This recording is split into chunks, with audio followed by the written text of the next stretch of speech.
What's up, guys? Today on All Sports Central, we're going over a college football game preview. This one's going to be over SMU and Florida Atlantic in the Boca Raton Bowl in Florida. And obviously, this is going to be a pretty interesting game because it's actually in Florida Atlantic's home stadium. So it's nothing much more than a home game for Florida Atlantic, and it's nothing much more than a road game for SMU. Previous game for both of these teams, SMU beat Tulane 37-20, and Florida Atlantic beat UAB in the Conference USA Championship game 49-6. So they had a blowout there, and that was an interesting game too. I thought that UAB would have a chance of pulling the upset, but it would be close. They had 49-6. Florida Atlantic dominated that game, and they've got a lot of momentum coming into this one. Few key stats too. SMU had Jones, he's their running back, or their key running back. 18 attempts, 125 yards, and 2 touchdowns. For FAU, Robinson's their quarterback, and he was 17 for 37, 267 yards, and 4 touchdowns. So overall, there's a lot of key players on both these teams that are going to be very impactful here in this one. This game's going to be on Saturday, December 21st, 2:30 p.m. Eastern Time in Boca Raton, Florida once again. And the spread currently says SMU by 3, so it's expecting it to be close there. But the FPI is actually flopping. They're saying 52%, or they're flipping 52% Florida Atlantic. And then in Vegas, they're actually expecting a blowout by FAU 45-32. So 3 very different sources with 3 very different opinions.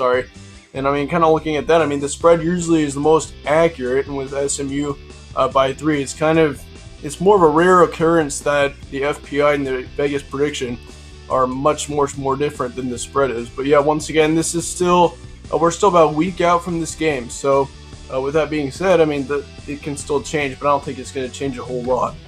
Here's your stat comparison for this one. SMU 43 points per game right now. They've allowed 31.8 points per game, 309 pass yards, 185 rush yards per game, and yards allowed, they've allowed 284 a game for passing and 153 for rushing. So kind of looking at that, you can see that SMU is a big offensive team. They definitely use, if they win, it's likely going to be a high-scoring game, that's for sure, as they average 43 points a game. That is insane. And then, for points allowed, 31. Obviously, they like the high-scoring games, and apparently FAU does as well. As they've got 35.2 points per game, they've allowed 22 points per game as well. So, kind of looking at that, both of these teams really like the high-scoring games. So that kind of tells me that it's going to be more of a high-scoring one.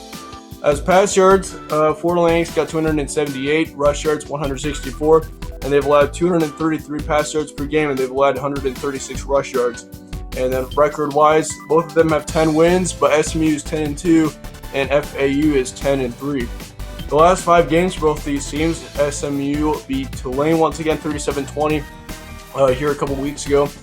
They lost to Navy 35-28. That was a close one, and Navy was actually unranked at the time. They're ranked now, and they just blew out Army here this weekend. So yeah, Navy obviously is they're a pretty good team, and SMU stayed close with them, but then again, it is still a loss, so it really doesn't count.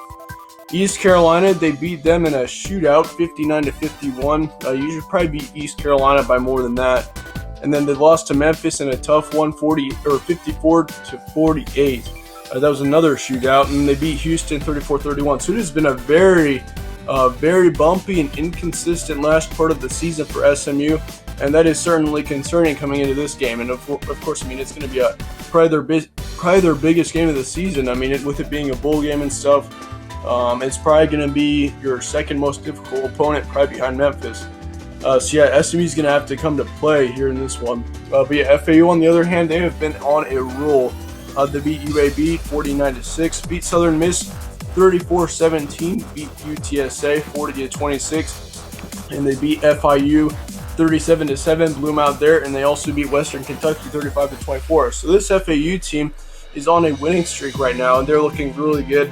And honestly, I mean, I would not be surprised if they continued it here, and that's something that we got to look at too, is the momentum for these teams. I mean, if they've got a bumpy November, for example, like SMU does, they obviously probably don't have much momentum here coming into this game. And of course, I mean, FAU is actually on a 6-game winning streak here as well. They beat Old Dominion on October 26th, 41-3. So obviously, I mean, their 2 losses came in the first parts of the season. They lost to UCF, and they've actually got 3 losses. That's my bad. They lost to Ohio State as well, first game of the season, and they also lost to Marshall. That's probably their worst loss of the season. But other than that, it's been a pretty clean season here for FAU.